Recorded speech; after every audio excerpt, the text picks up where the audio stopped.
वक्फ संशोधन अधिनियम 2025 संसद से पास हो चुका है।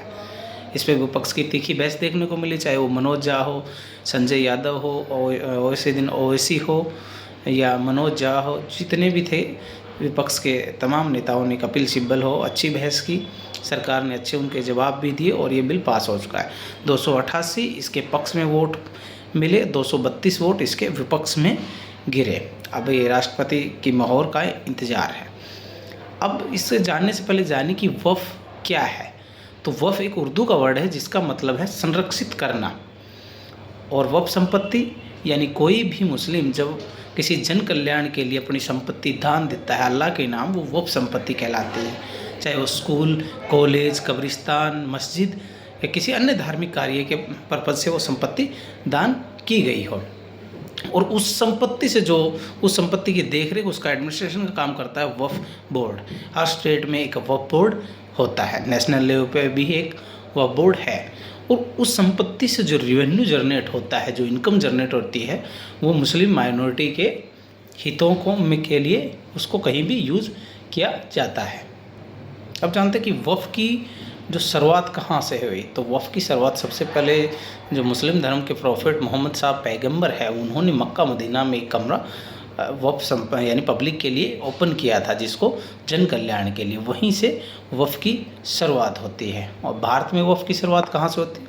तो ये मुग़ल काल से, गुलाम वंश से भारत में इसकी शुरुआत होती है। सबसे पहले ब्रिटिश जब साम्राज्य था, जब अंग्रेज़ों का राज यहाँ पे था, तो उन्होंने इसको वक्फ बोर्ड में बहुत सारी कमियाँ पाई गई, बहुत सारी गड़बड़ी पाई गई। तो उन्होंने इसको रेगुलेट करने के लिए 1913 में एक एक्ट लेके आए, जिसको आज़ादी के बाद 1954 में संशोधित किया गया, अमेंडमेंट किया गया। उसके बाद 1995 में इसमें अमेंडमेंट किया। 2024 में भी एक अमेंडमेंट आया था इसमें, वो नहीं हो सका पास। अब 2025 में इसको फिर से अमेंडमेंट किया, जो कि संसद से पास हुआ। तो ये है इस वक्फ का इतिहास। अब वर्तमान में जो बिल आया है उससे पूरे देश में बवाल मचा हुआ, बहुत सारी अफवाहें मची हुई है। न्यूज़ चैनल्स पे भी बहुत सारी अफवाहें दिखाई जा रही है। तो ये गलत है कि सही है, खुद डिसाइड करें। पहले हम फैक्ट्स को देख लेते हैं कि पहले क्या था और अब संशोधन करने के बाद में क्या हुआ है। तो मेनली 14 हाइलाइट्स यानी 14 पॉइंट है जिनको प्रपोज किया गया है, जिनमें चेंज किया गया है। तो सबसे पहले तो यही है, सेक्शन 40 को डिलीट कर दिया गया। ये कर दिया कि अब वक्फ बोर्ड के पास में पावर नहीं रहेगी कि वो किसी भी संपत्ति को वक्फ संपत्ति डिक्लेयर कर सकते हैं। कैसे करते थे पहले? तो इसमें नियम होता था। पहला ही जो नियम है, वक्फ बाय यूजर, मतलब जो प्रॉपर्टी लंबे समय से, चाहे वो निजी हो या सरकारी, लंबे समय से अगर वो धार्मिक कार्यों के लिए यूज़ किया जा रही है, जैसे कि नमाज अदा करने के लिए कोई प्रॉपर्टी यूज़ की जा रही है, या फिर मैं कहूँ स्कूल, कॉलेज, कब्रिस्तान के लिए वो प्रॉपर्टी यूज़ की जा रही है, तो उसको वक्फ बोर्ड के पास में पावर थी, वो उसको वक्फ संपत्ति डिक्लेयर कर देता था। अब वक्फ, इसका फैसला वक्फ ट्रिब्यूनल करता था। ट्रिब्यूनल में केस चलता था। ट्रिब्यूनल का जो फैसला था वो सर्वमान्य होता था, उसको आप कोर्ट में भी चैलेंज नहीं कर सकते थे। इसी पे एक मामला है, एक व्यक्ति की निजी संपत्ति, जिस संपत्ति पर उसने अपनी मस्जिद को बनाया और पब्लिक के लिए उन्होंने ओपन कर दिया। लंबे समय तक पब्लिक ने वहाँ पे नमाज अदा की, लेकिन जब बात आई हक की तो उसने कहा कि मेरी निजी संपत्ति है, मैंने धार्मिक कार्य के लिए इसको यूज़ किया, लेकिन वक्फ बोर्ड ने उसको वक्फ संपत्ति डिक्लेयर कर दिया।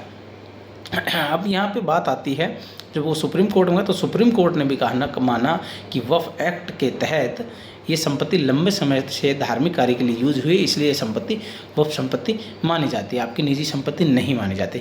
लेकिन अब जो ये प्रावधान बिल्कुल हटा दिया गया है। अब ऐसी संपत्ति, निजी हो या सरकारी संपत्ति को वक्फ संपत्ति डिक्लेयर नहीं किया जा सकता, और जिनको डिक्लेयर किया जा सकता है उनकी भी जिला अधिकारी जाँच करेगा, और जाँच के अनुसार अंदर अगर पाया गया कि वक्फ संपत्ति नहीं है तो उसको वक्फ संपत्ति नहीं रखा जाएगा, और रेवेन्यू जो रिकॉर्ड है उसको भी अपडेट किया जाएगा।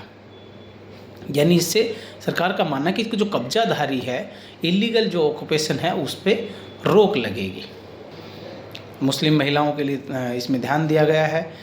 पहले मुस्लिम महिलाओं का कोई भागीदारी इसमें नहीं होती थी वक्फ बोर्ड में, लेकिन अब कम से कम 2 मुस्लिम महिलाओं की भागीदारी वक्फ बोर्ड में, रिप्रेजेंटेशन उनका रखा जाएगा। इससे महिला सशक्तिकरण को भी बढ़ावा मिलेगा।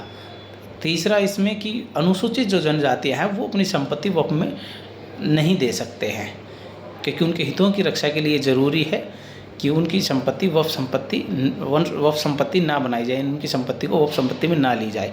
और वक्फ संपत्ति डिक्लेयर करते समय ये ध्यान रखा जाए कि परिवार में कौन कौन लोग हैं, बच्चों और महिलाओं के हितों को ध्यान में रखते ही ये डिसाइड किया जाए कि ये संपत्ति वक्फ संपत्ति है या निजी संपत्ति है।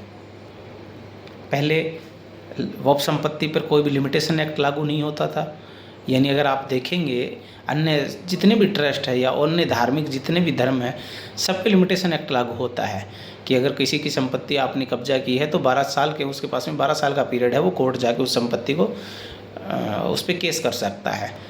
या सरकारी ज़मीन पे कब्जा किया तो 30 साल तक का टाइम पीरियड था, लेकिन यहाँ पे कोई टाइम पीरियड नहीं था।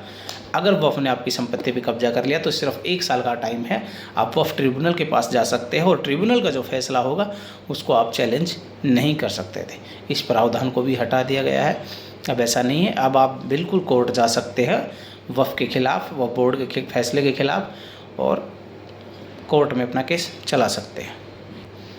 जितनी भी वक्फ संपत्तियाँ हैं अभी हाल ही में, उनको ऑफिशियल डिक्लेरेशन की ज़रूरत है, यानी बिना ऑफिशियल डिक्लेयर किए कि मैं अपनी संपत्ति वक्फ में देना चाहता हूँ, किसी संपत्ति को वक्फ संपत्ति आप नहीं मान सकते हैं। एक सर्वेयर कमिश्नर अपॉइंट किया जाएगा सरकार द्वारा, जो ये जांच करेगा कि जितनी वक्फ संपत्तियाँ हैं वो वक्फ संपत्ति है या छीनी गई है या कब्जा की गई है। वक्फ को और ट्रस्ट को अलग अलग माना गया है, दोनों में क्लियरिटी बताई गई है कि क्या क्या रूल, दोनों के अलग अलग रूल है। सरकार का एक मानना और भी था, जितनी संपत्ति वक्फ के पास हो उससे बहुत ज़्यादा रेवेन्यू कलेक्ट होना चाहिए, लेकिन उसका 10% ही आ पाता है, इसलिए इसमें ट्रांसपेरेंसी, फाइनेंशियल ट्रांसपेरेंसी की ज़रूरत है। इसलिए वक्फ बोर्ड की अब गवर्नमेंट ऑडिट भी की जाएगी।